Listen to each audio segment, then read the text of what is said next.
우리가 조금 전에 모든 것이 은혜 그런 찬양을 했습니다. 모든 것이 은혜지만 우리가 받은 은혜 중에서 가장 귀한 것이 무엇일까?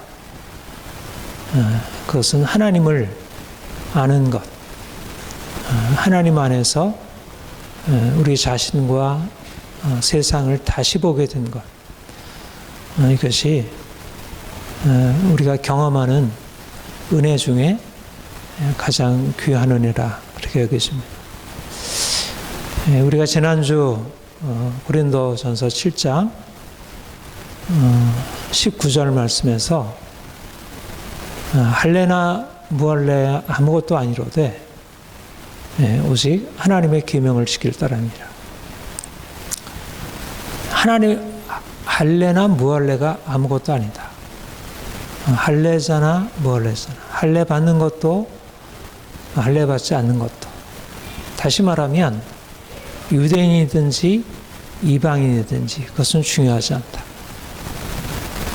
또 그 이후에 우리의 신분이 종이든 자유인이든, 로마 사회의 주인이든 그 밑에서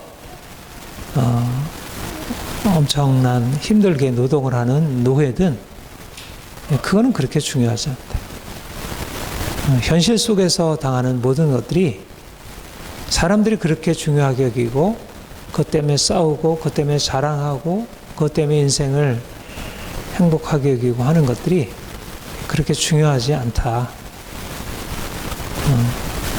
이게 무슨 의미를 가지고 있다 그렇죠? 왜 그렇게 얘기할 수 있다 그랬습니까? 사도 바울이 부활하신 주님을 다메섹 도상에서 만난 후에 그 눈이 열린 거예요.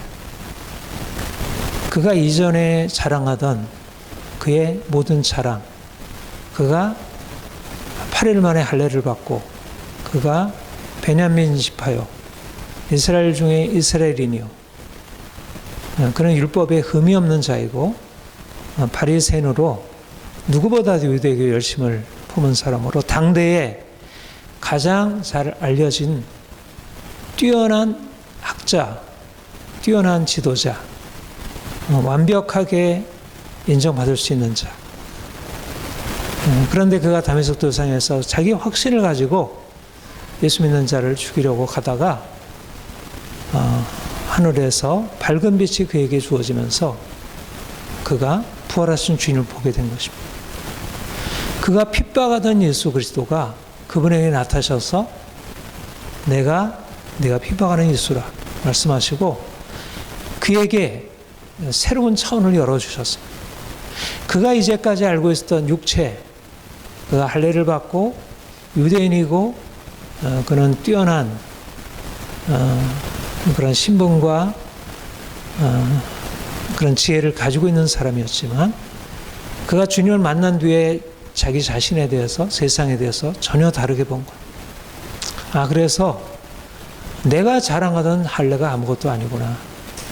말하자면 주님 앞에, 그 영광의 주님 앞에서 자기가 이제까지 자랑하고 붙들고 있던 것이 아무것도 아님을 발견하게 된 것입니다.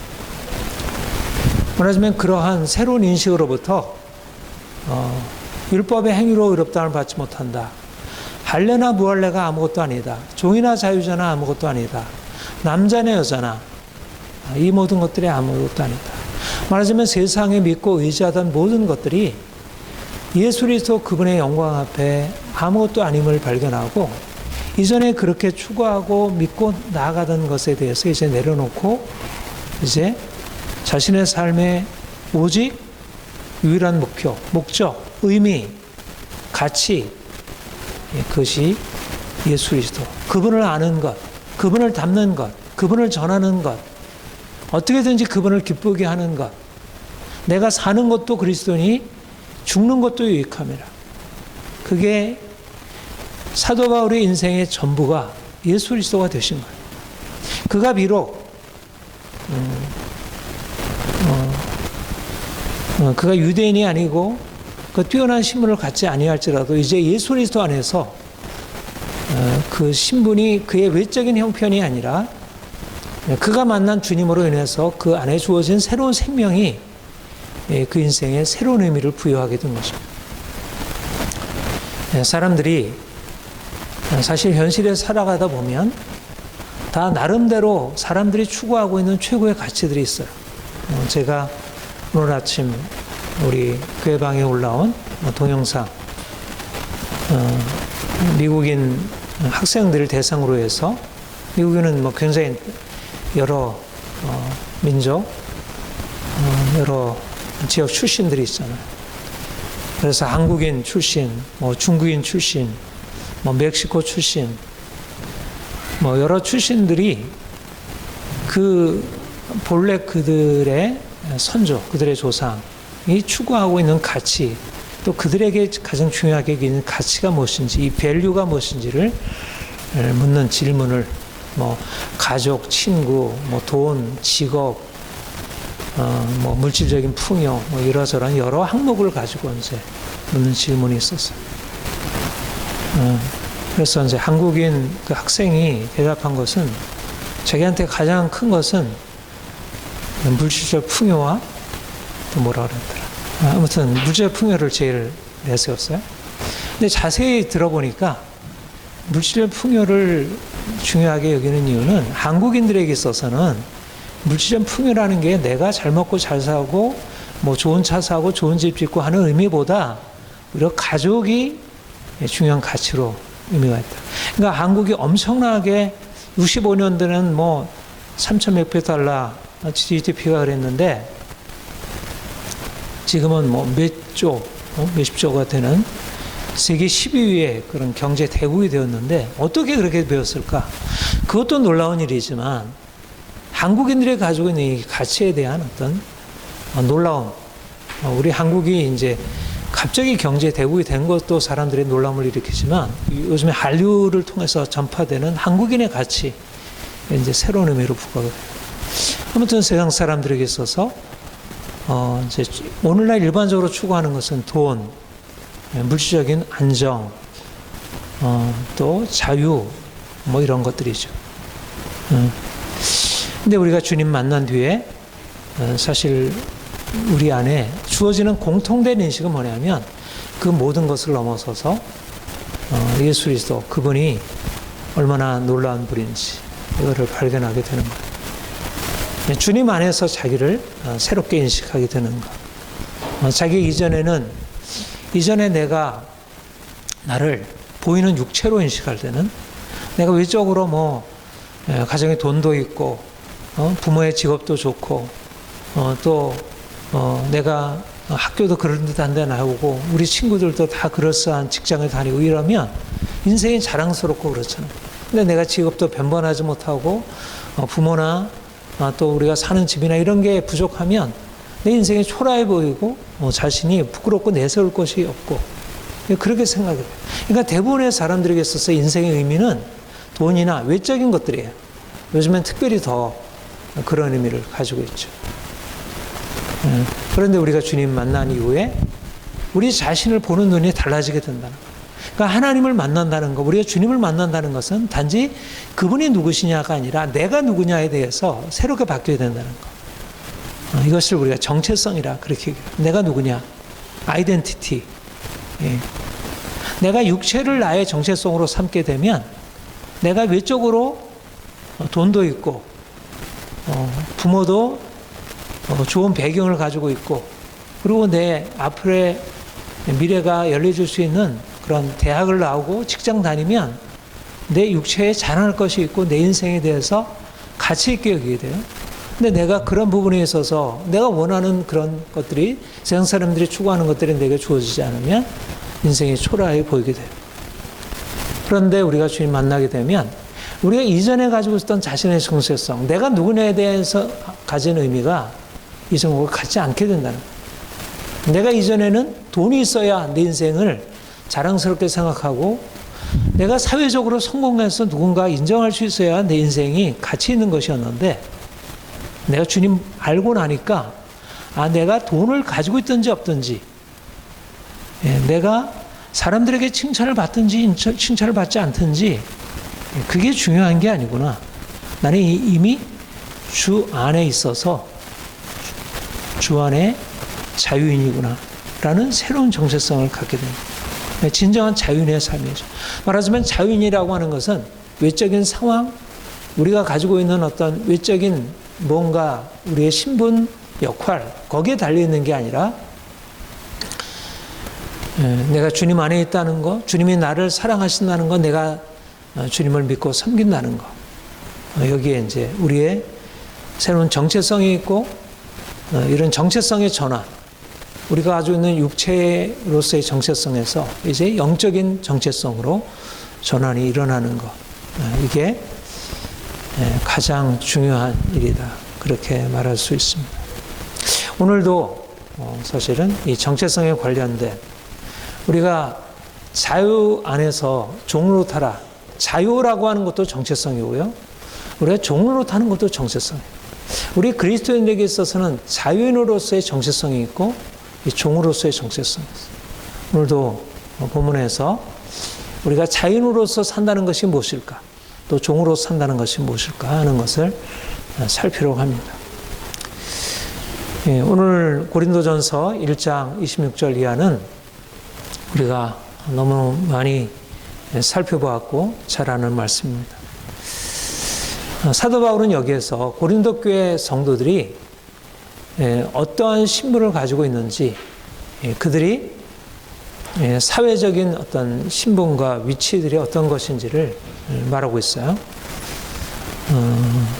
우리 같이 한번 26절 읽어보겠습니다. 시작. 형제들아, 너희를 부르심을 보라.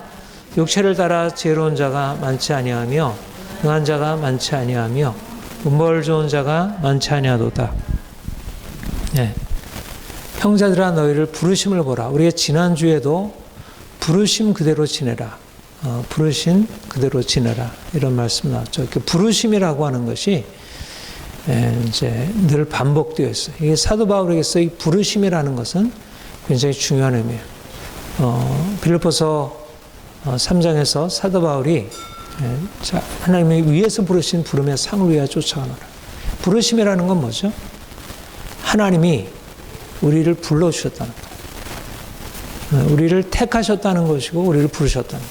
말하자면 이스라엘 백성들을 하나님이 불러 하나님의 백성 삼으신 것, 하나님의 아브라함을 불러 그의 뜻을 이루고자 하신 것, 이게 부르심이에요. 예수님께서 제자들을 불러 그의 제자를 삼으시는 것. 말하자면 우리가 제자가 되는 것, 우리가 주님을 믿는 것은 우리 자신에게로부터 시작되는 게 아니고 하나님이 우리를 부르시는 부르심으로부터 시작이 돼요. 그런데 하나님이 우리를 부르실 때 그 부르심이 어떠한 부르심인가, 이게 중요하다는 거죠. 우리가 지난주에도 너희가 할례자로 부르심을 받았느냐? 그러면 할례자로 그대로 있어라. 무할례자로 부르심을 받았느냐? 그러면 무할례자로 그대로 있어라. 그러니까 부르심을 받을 때 우리가 어떤 위치로 부르심을 받았냐는 거예요. 그러니까 할례자로 부름받는 자들도 있고 무할례자로 부름받은 자도 있고 종으로 부름받은 자들도 있고 자유인으로 부름받은 자도 있고 각기 부름받은 자들이 받은 위치가 달라요. 오늘도 본문에서 말하고 있는 것은 너희가 부르심을 받았는데 부르심을 받은 너희의 육체의 형편이었다 아니야. 종이냐 자유인이냐 할례자냐 무할례자냐 마찬가지로 여기서 말하는 것은 우리가 육체의 형편이 어떠한 것을 묻고 있어요. 지혜로운 자가 많지 아니하며 능한 자가 많지 아니하며 문벌 좋은 자가 많지 아니하다. 그러니까 육체를 따라 부르심을 받았다는 의미는, 부르심을 받은 우리의 육체 조건이라는 말은, 육체라는 말은 우리가 가지고 있는 세상적인 형편, 우리가 일반적으로 아는 것들이죠. 남자, 여자, 한국 사람, 미국 사람, 어린아이, 어른, 또 공부를 많이 한 사람, 공부를 못한 사람, 돈이 많은 사람, 없는 사람, 사회적인 지위가 높은 사람, 그렇지 못한 사람. 그런데 고린도 교회 성도들의 신분, 그런 인간적인 아이덴티티가 어떠했냐면 지혜로운 자가 많지 아니하도다. 사실은 지난주에 말씀드린 대로 고린도 교회는 그리스, 헬라의 중심 도시 중에 하나예요.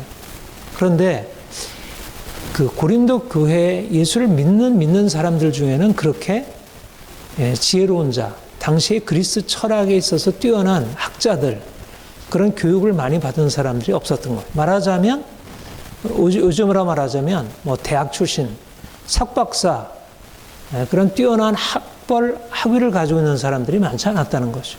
그러니까 대부분, 오늘날로 말하자면, 뭐 중고등학교 졸업하고, 뭐 대학도 그냥, 별로 그렇게, 그리 인정하지 않는 그런 대학 출신들. 말하자면 그런 사람들이 주를 이루고 있는 교회였어요.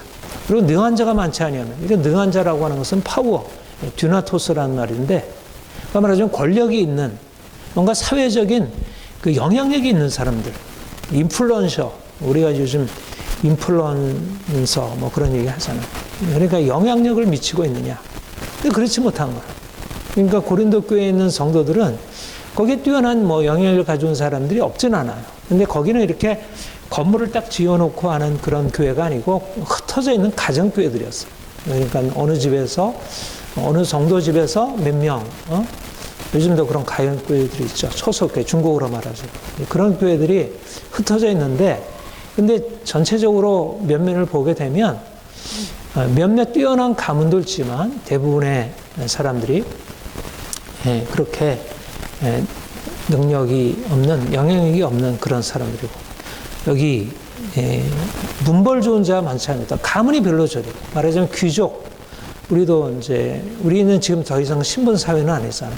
당시에는 우리나라 옛날에 뭐 양반, 중인, 상민, 그리고 뭐 노예, 뭐 이렇게 이제 4계급으로 나눠지듯 옛날에도 뭐 그리스 로마가 다 사실은 이 계층, 계급 사회잖아요. 그래서 위에 왕이 있고 귀족이 있고, 그리고 그 밑에 이제 그런 이제 일반 평민들, 그 다음에 밑에 이제 노예들, 이렇게. 그런데 그곳에 아마도 노예도 있었을 것 같아요. 여기 노예에 대한 언급도 있는 거 보니까 노예들도 있었고, 또 평민들. 그러니까 뛰어난 어떤 가문을 가지고 있는 사람들이 많지 않았다는 것입니다. 그러니까 말하자면 고린도 교회를 외적으로 평가하자면 그 가운데 뭔가 이렇게 뛰어난 신분을 가지고 있고, 세상에서 볼 때, 야, 여기 오면 뭐, 국회의원도 있고, 뭐, 지식인도 있고, 의사도 있고, 뭐, 뭔가 사회적인 영향력이 있는 그런 사람들이 있다고 해서 거기서 모여서 뭔가를 할 수 있겠다, 이런 사람들이 아니고, 뭐, 대부분 장사하고, 오늘날로 말하자면, 그야말로 소시민들, 뭐, 상공인들, 뭐, 그냥 직장 취업하는 사람들, 별로 뛰어난 것이 없는 사람들이 모여 있다는 것. 근데 왜 이런 언급을 하죠? 그리고 특별히 그 밑에 보면 세상에 미련한 것들, 약한 것들, 천한 것들을 멸시받는 것들, 없는 것들, 이렇게 평가를 해요. 그러니까 말하자면 고린도 교회는 세상적으로 보면 사회 상중하, 그러면 하층 계급에 가깝거든. 우리도 옛날에 보면 어떤 우리나라 이제 초기에 선교에 보면 어떤 교회들은 양반들이 많이 모인 교회, 뭐 연동교회 이런 데로 양반들이 모이고, 이제 그리고 무슨 교회더라? 우리 교회에 있었던 그 승동교회 이런 데는 뭐 백정 출신들, 박정희 장로가 되고 뭐 그렇다 그래. 그러니까 신분에 따라서, 그때는 뭐 이제 신분에 따라서 사람들이 모이고 하니까. 그러니까 말하자면 그곳은 이제 백정 출신들, 농민 출신들, 뭐 장사하는 사람들, 이 정도 사람들이 이제 모였던 것입니다. 그런데 이 얘기를 하는 것은 뭐냐면, 너희가 육체를 따라 부르심을 보라. 능한 자가 많지, 지혜 있는 자가 많지 아니고, 능한 자가 많지 아니하고, 문벌 적은 자가 많지 아니하다. 그러니까 하나님이 너희 같은 사람을 택하셨다. 그러니까 우리가 보통 택하여 부르신다는 건 뭐예요? 우리가 정치 왕이나 대통령이 이제 나라를 세우고 거기에 이제 일할 사람들, 뭐 국무총리, 뭐 장관들, 여러 이제 차관들, 뭐 이런 일꾼들을 세우려고 할 때 어때요? 그들이 가지고 있는 어떤 외적인 이력들, 뭐 그들의 학벌, 그들의 경력 이런 것들 세우잖아요. 그러니까 사람들이 세상에서 볼 때 택하여 부름 받는다는 것은 세상적으로 어떤 뛰어난 뭔가를 가지고 있는 사람들이 택함 받고 부름 받아서 그들이 쓰임 받아요. 그런데 하나님이 왕 되신 하나님이 불러낸 사람들이 어떠냐 보면 전혀 인간적으로 볼 때는 정말 별 볼 일 없는 사람들이 모여가지고 그들이 하나님의 택함 받은 자들이라는, 그들의 왕 같은 지장들이고 그들이 하나님의 사람들이라는 거예요. 하나님이 그들을 통해서 뭔가를 하시겠다는 거예요. 예수님의 제자들도 그랬죠.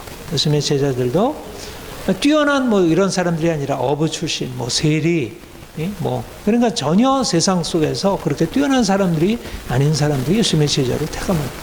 그러니까는 이상한 것이 뭐냐면 하나님이 그 높으신 왕 되신 하나님이 사람들을 택하여 부르셔서 그들로 하여금 뭔가 세상에서 위대한 일을 하게 하려고 하시는데 세상적인 기준으로 볼 때는 정말 어떻게 그런 사람들이 하나님에게 부름받았을까? 도무지 이해가 안 되는, 이게 도무지 맞지가 않는.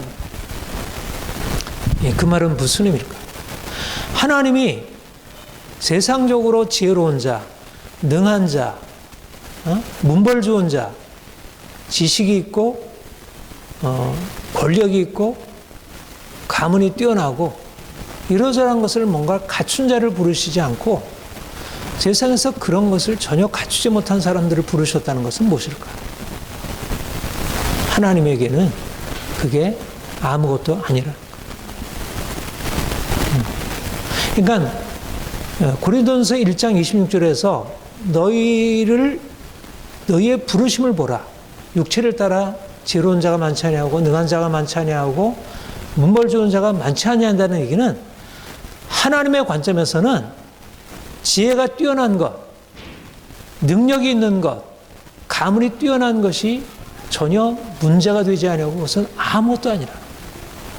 오히려 하나님에게 있어서는 그런 것이 오히려 거침돌이 될 수 있었다.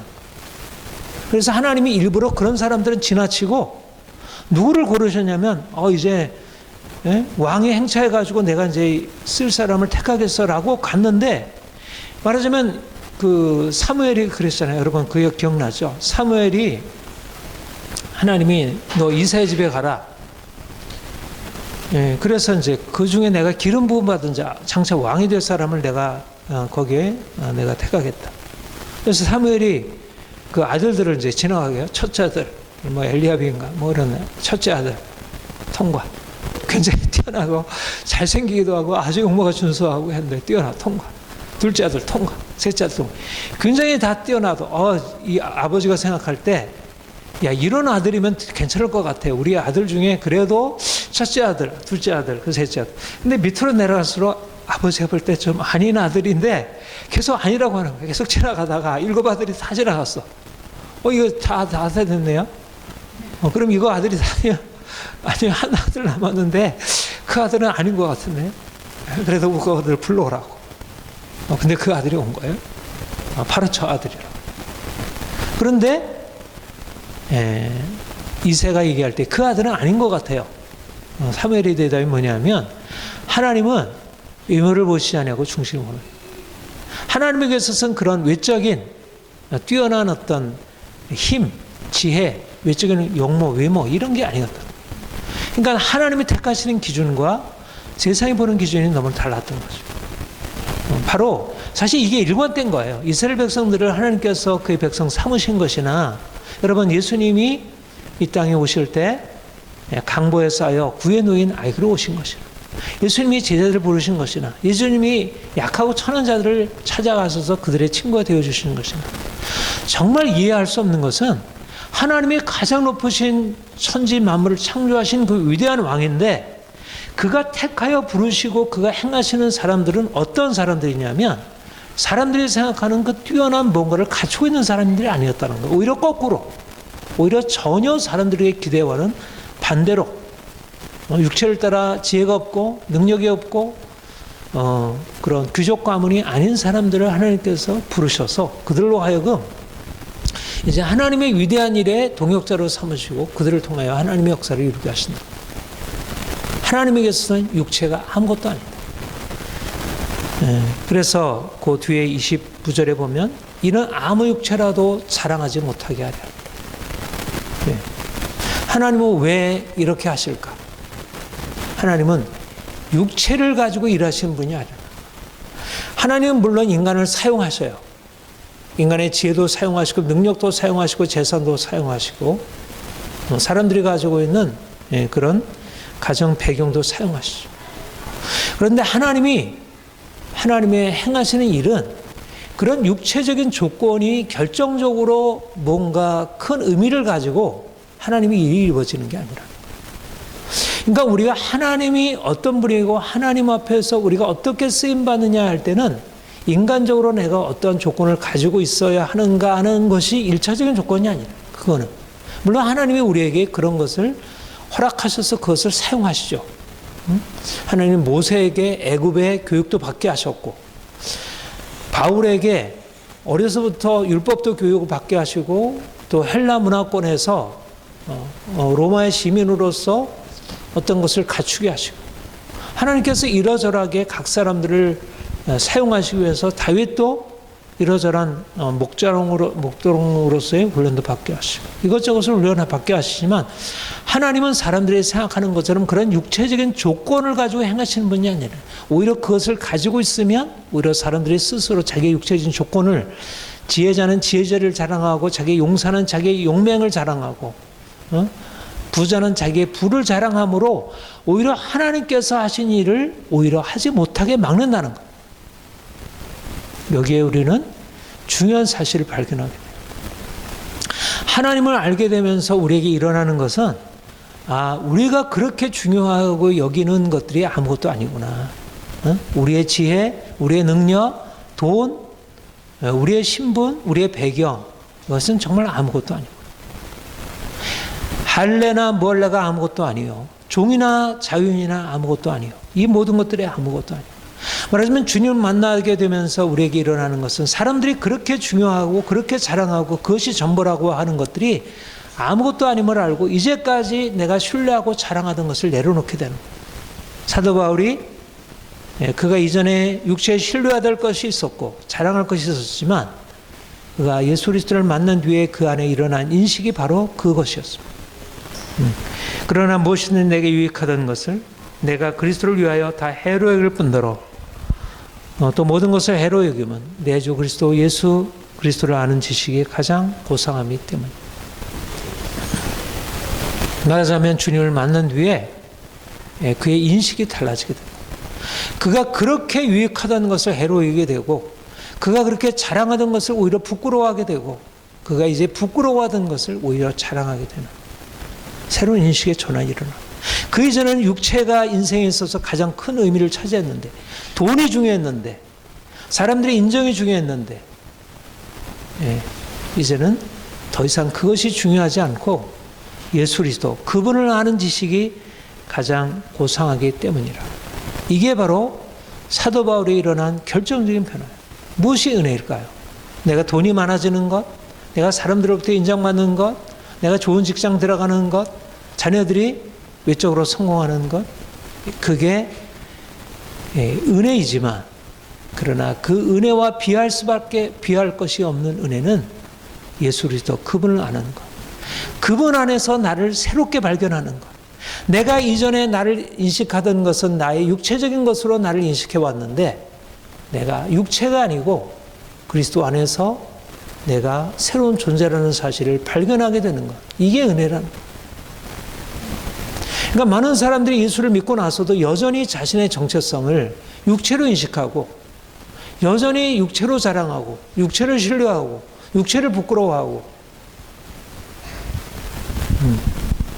그런데 오히려 고린도 교회가 바로 자기의 육체로 보자면 자랑할 것이 없고 오히려 부끄러워할 수밖에 없는 존재였어요. 그들은 지혜가 없는 자들이고 미련한 자들이고, 그러나 그들은 미련한 자이지만 그리스도 안에서 지혜로운 자입니다. 그들은 약한 자들이지만 그들은 그리스도 안에서 강한 자들이에요. 그들은 육체를 보면 천한 자들이지만 그들은 그리스도 안에서 존귀한 자입니다. 말하자면 그들을 자신을 새롭게 인식하는 거예요.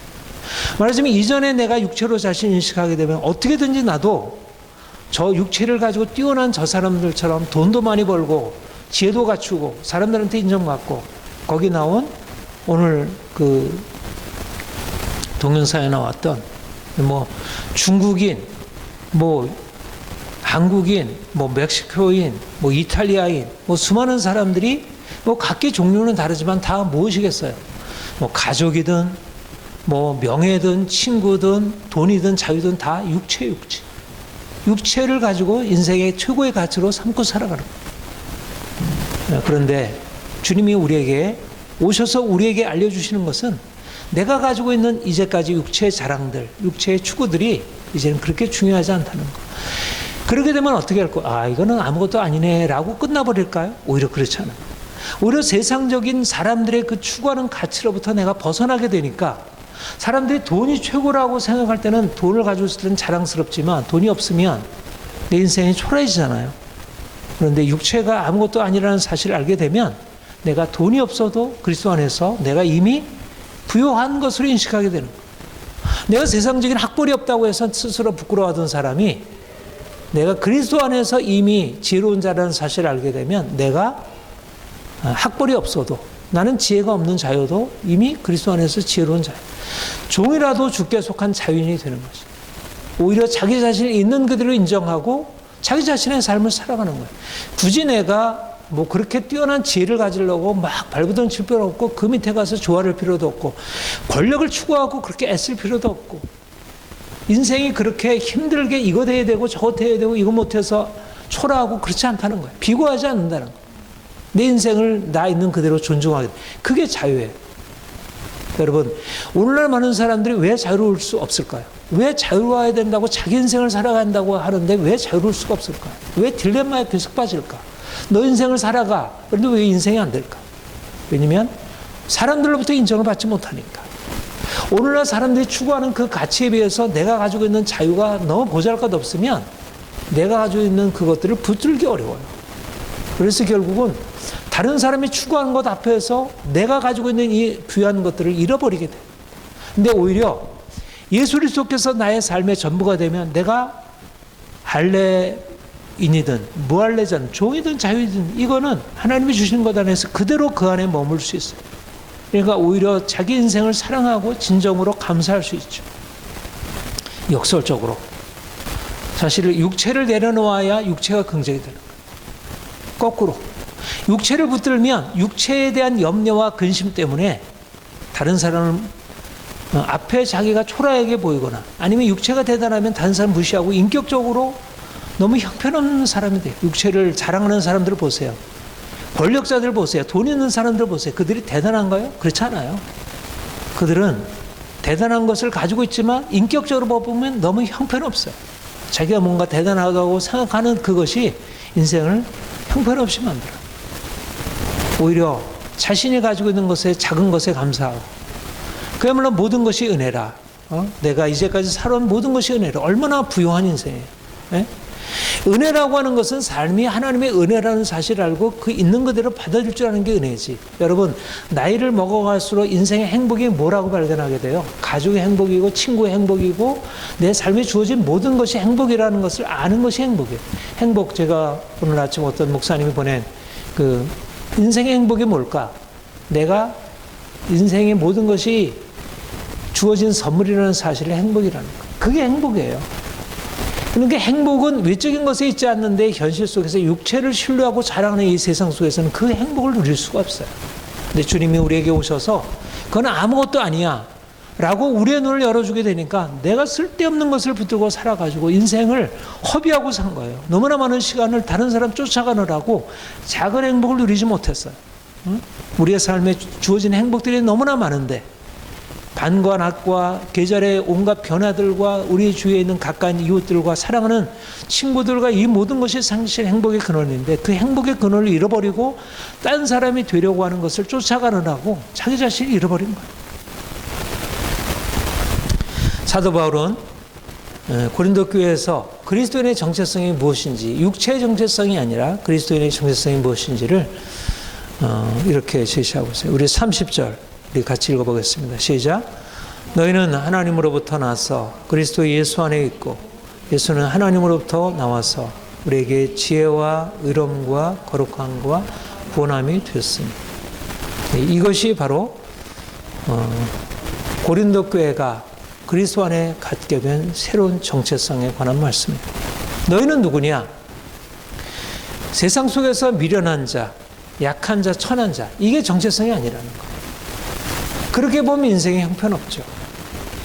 그런데 고린도 교회 성도들은 그리스도를 알고 사건에 얻은 새로운 정체성. 하나님께로부터 나서 그리스도 예수 안에 있다는 것. 그리고 하나님으로부터 나와서 우리에게 지혜와 의로움과 거룩함과 구원함이 되신 예수 그리스도. 그분이 나의 정체성입니다. 그분 안에서 내게 주어진 지혜, 의로움, 거룩함과 구원함. 이것이 새로운 정체성. 사람들은 정체성의 기준을 어디에 삼냐면 지혜, 세상의 지혜, 세상의 권력, 가문, 권력, 신분 이런 것들이에요. 그런 것에 의해서 사람들을 평가하고 그래서 그런 것에 대해서 어떤 위치가 서열이 정해져요. 그러니까 소유가 없는 사람, 돈이 없는 사람, 사회적으로 신분이 없는 사람들은 인생이 형편에 없어 보여요. 그래서 그들이 어디 가서 영감을 내밀면 인정을 받을 수 없으니까 그런 것을 가지고 있는 사람 앞에 머리가 숙여질 수밖에 없고 자기가 초라하게 위치를 차지할 수밖에 없어요. 그런데 우리가 주님 만나고 나서 여전히 그렇게 살아야 되나요? 내가 가지고 있는 육체의 신분에 따라서 내 위치에 알아서 그냥 들어가서 그 안에 사나요? 그렇지 않은 거예요.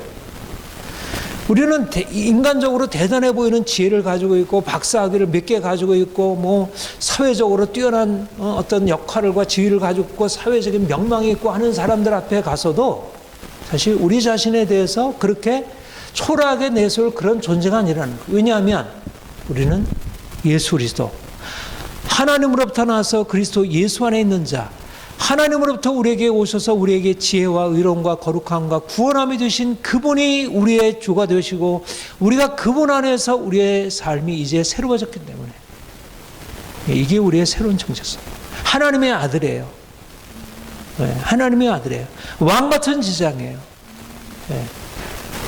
세상이 아무리 뛰어나다고 하더라도 그들은 하나님의 피조물이고 그들은 하나님의 다스림 안에 있어요. 우리는 하나님과 함께 세상을 다스릴 존재들이에요.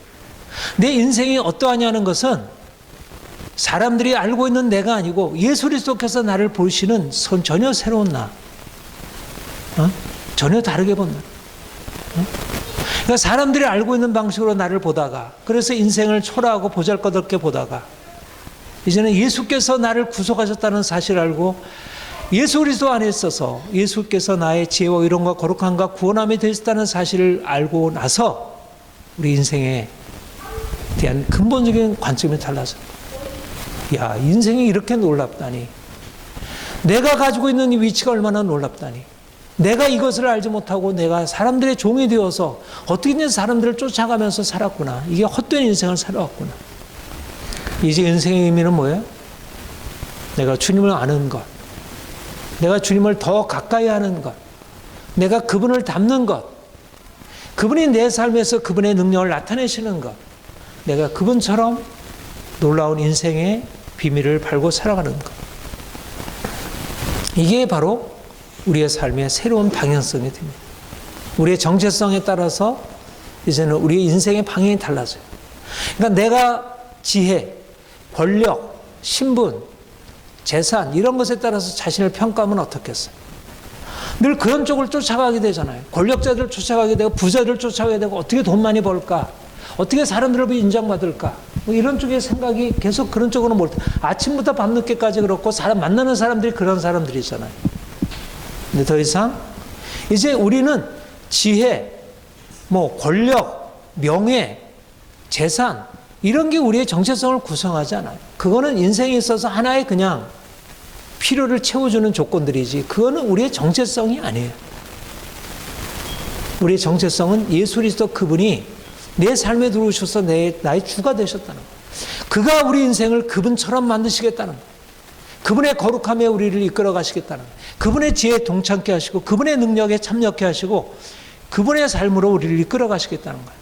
할례자도 할례 받는 것도 아무것도 아니요 할례 받지 않는 것도 아무것도 아니로되 오직 하나님의 계명을 지킬 따라 하나님의 계명을 지키고 예수 그리스도를 따라서 사는 게 중요한 것입니다. 내 인생의 목표가 달라지고 내 인생의 의미가 달라져요. 가치가 달라지는 거예요. 돈이 있느냐 없느냐 사람들이 인정하지 않느냐 인정하느냐는 것은 전혀 내 인생의 가치를 결정하지 않아요. 이제는 그리스도께서 나를 어떻게 보시느냐 그리스도께서 나를 바라보시는 것은 거룩하냐 거룩하지 않느냐. 이게 결정적이에요. 하나님의 계명에 순종하느냐 불순종하느냐. 근데 어떻게 살아왔어요? 여러분, 인생을 어떻게 살아왔어요? 너무나 형편없이 사는 거예요. 네. 그러니까 내 인생의 문제는 뭐였냐면, 내가 세상 사람들처럼 돈이 없는 게 문제가 아니고, 사람들처럼 인정받지 못하는 게 문제가 아니고, 내가 하나님을 알지 못하고 하나님의 뜻을 떠나서 죄 가운데 살아온 거예요. 너무 형편없이 살아온 거예요. 그러니까 우리가 정말 근심하고 내가 안타까워할 일은 내가 죄인이라는 사실이에요. 그래서 주님 앞에 나아가면서 주님을 알게 되면서 우리에게 일어나는 인식은 뭐냐면, 내가 어떻게 하면 내가 주님 앞에서 거룩하고 흠없이 살까? 이제는 관심과 추구의 방향이 달라져요.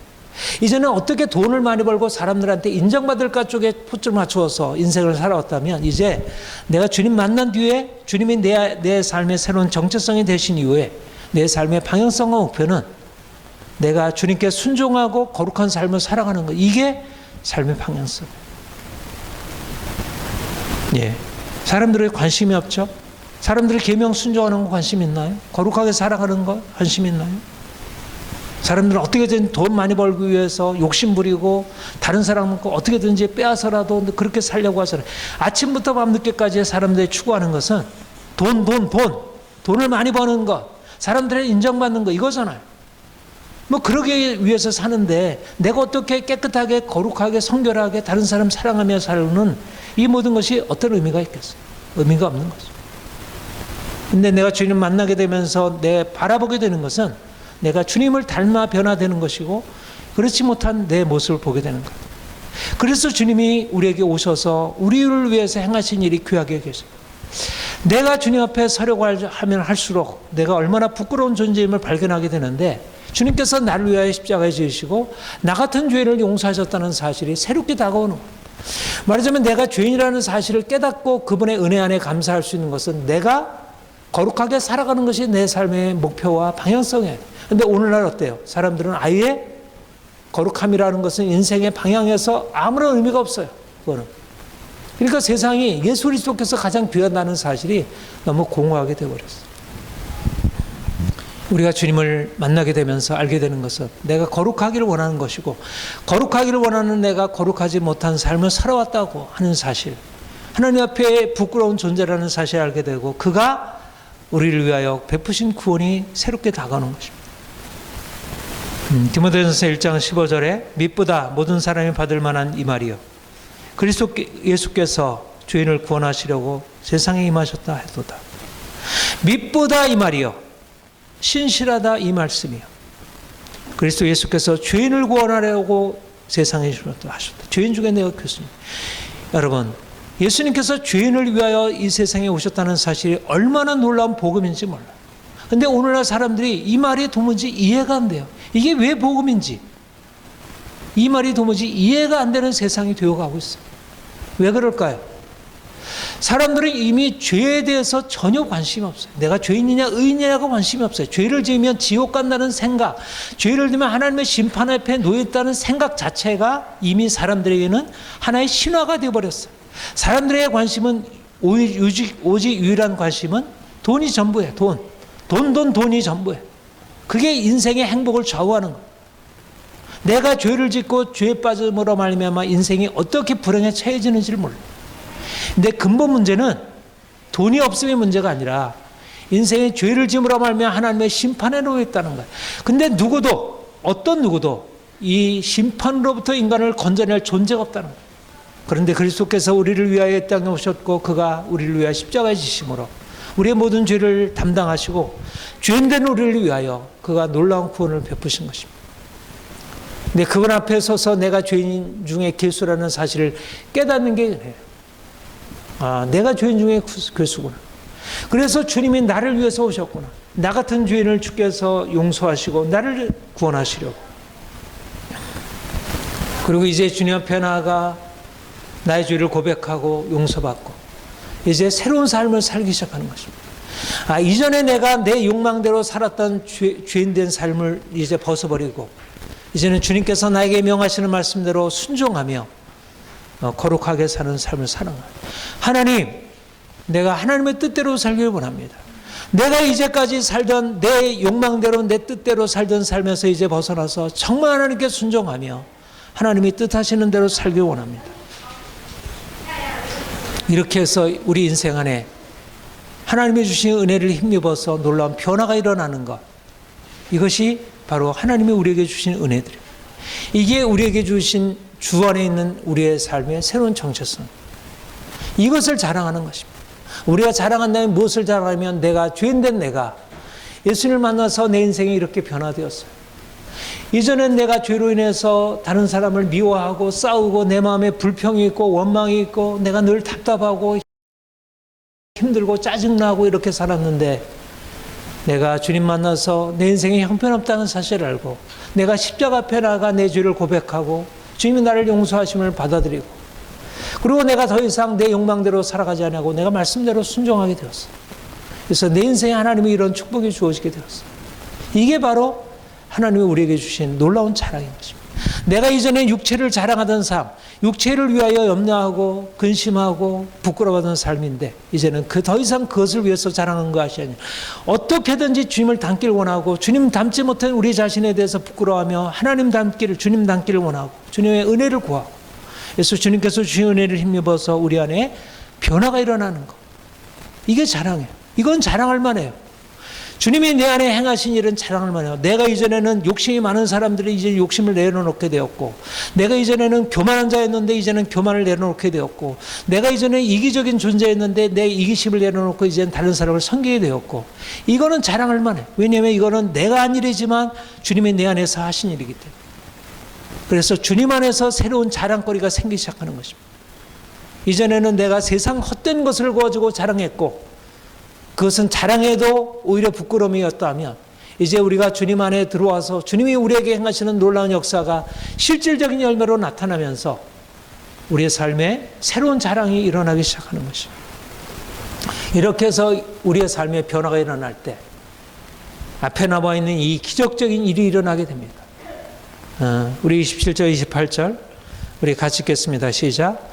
그러나 하나님께서 세상에 미련한 것들을 택하사 지혜 있는 자들을 부끄럽게 하려 하시고, 세상에 약한 것들을 택하사 강한 것들을 부끄럽게 하려 하시며, 하나님께서 세상에 천한 것들과 멸시받는 것들과 없는 것들을 택하사 있는 것들을 펴려 하시나니.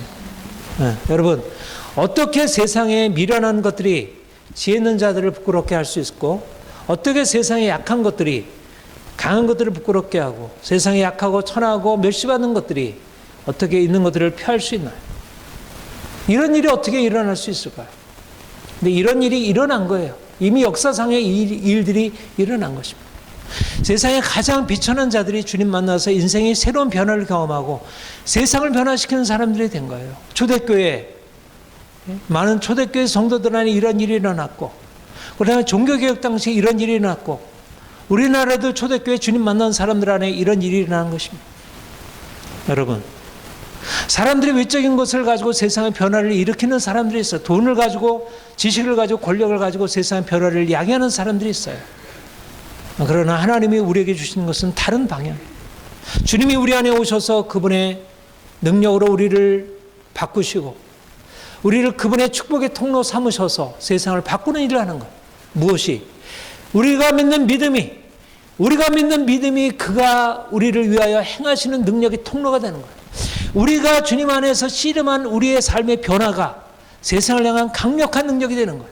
여러분, 세상을 변화시키는 것은 돈이 아니라, 권력이 아니라, 부가 아니라, 세상의 어떤 지식이나 무엇이 아니라 예수 그리스도 안에서 우리가 갖고 있는 믿음, 우리 안에 일어난 인격적인 변화, 이것이 세상을 변화시키는 거예요.